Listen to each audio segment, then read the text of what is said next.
Benar itu sesuai dengan aturan. Baik itu sesuai dengan kepentingan. Assalamualaikum warahmatullahi wabarakatuh. Topik kita kali ini akan membahas tentang pentingnya creative accounting dalam bisnis.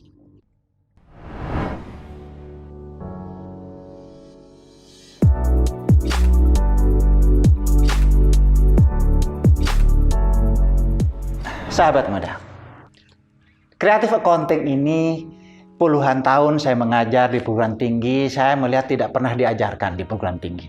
Saya pernah studi banding ke perguruan tinggi negeri, perguruan tinggi swasta, yang besar, yang menengah.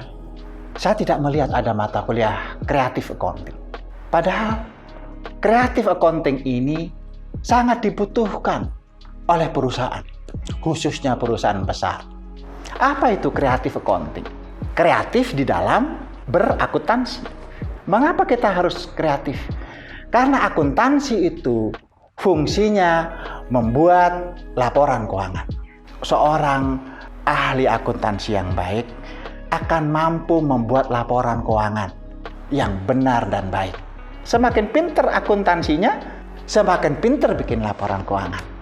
Sahabat muda, apa sih creative accounting itu? Creative accounting itu bagaimana membuat laporan keuangan itu bagus, benar, dan baik tanpa melanggar peraturan. Kalau melanggar peraturan itu ilegal motif. Kalau ini legal. Jadi creative accounting bisa dua. Bisa ilegal, bisa legal. Kita harus bahas yang legal. Karena di legal ini kita profesional. Sahabat muda, bagaimana caranya membuat laporan keuangan yang kreatif itu? Yang pertama, manfaatkan metode-metode akuntansi yang ada di dalam akuntansi. Orang menyebutnya technical accounting. Di dalam akuntansi, pembuatan laporan keuangan, banyak teknik dalam melaporkan setiap akunnya. Setiap akun yang dilaporkan itu banyak metode akuntansi yang bisa dipakai. Dan semuanya sesuai aturan. Misalnya, bagaimana kita melaporkan aset tetap. Gedung kita, kendaraan kita, ATM kita se-Indonesia misalnya kalau perbankan, kita mau melaporkan berapa. Kalau menggunakan metode straight line method misalnya, atau metode garis lurus, maka biayanya setiap tahunnya sama. Kalau menggunakan metode yang kedua saja, ada metode saldo menurun. Metode saldo menurun adalah metode yang biaya penyusutannya besar, kemudian mengecil, paling lama, paling kecil. Apabila biaya besar, labanya tentunya kecil. Kalau biayanya datar begitu, kayak garis lurus tadi, labanya datar, sedang. Tapi kalau biayanya besar, kayak pakai metode double declining, ya, pakai yang metode saldo menurun, maka biayanya besar. Biaya besar membuat laba perusahaan menjadi kecil.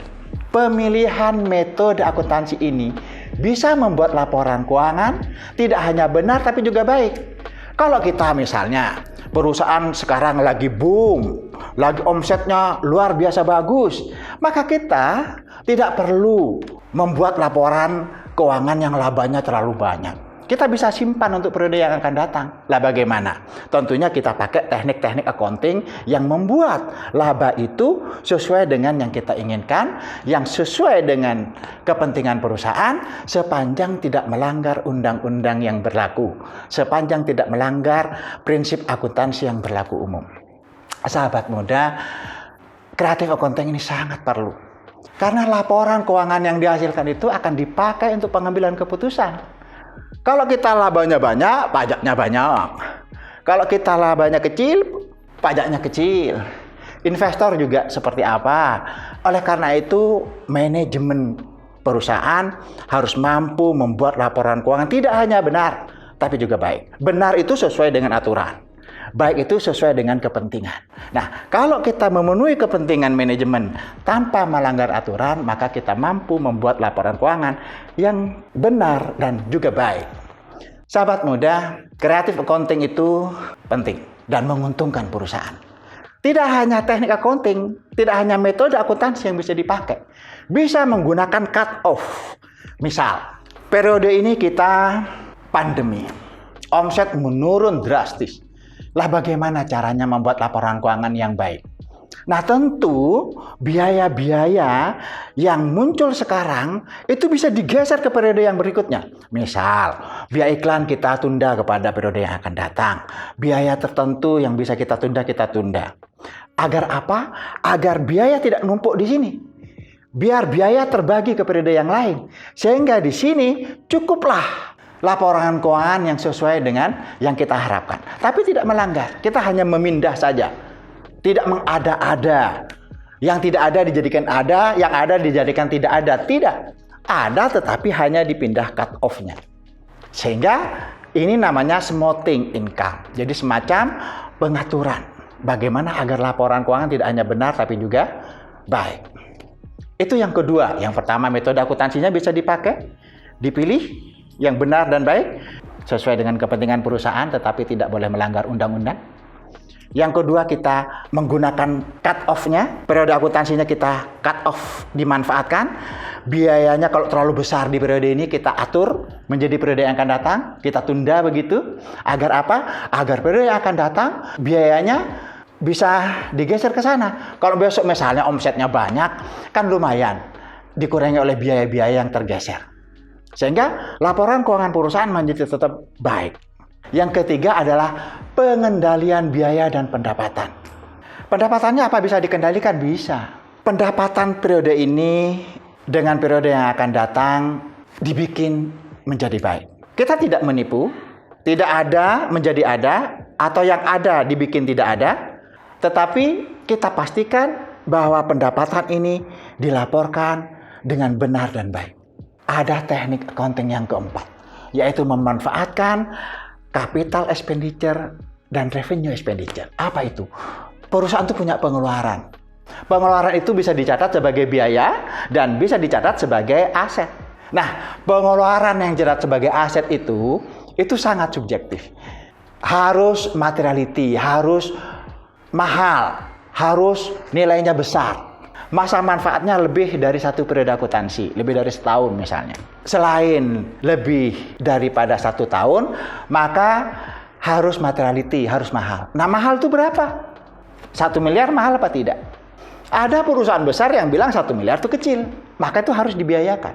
Ada perusahaan yang bilang 1 miliar itu besar, maka harus diasetkan. Sahabat muda, capital expenditure dan revenue expenditure ini bisa dimanfaatkan oleh perusahaan. Kita kondisi susah apa kondisi makmur?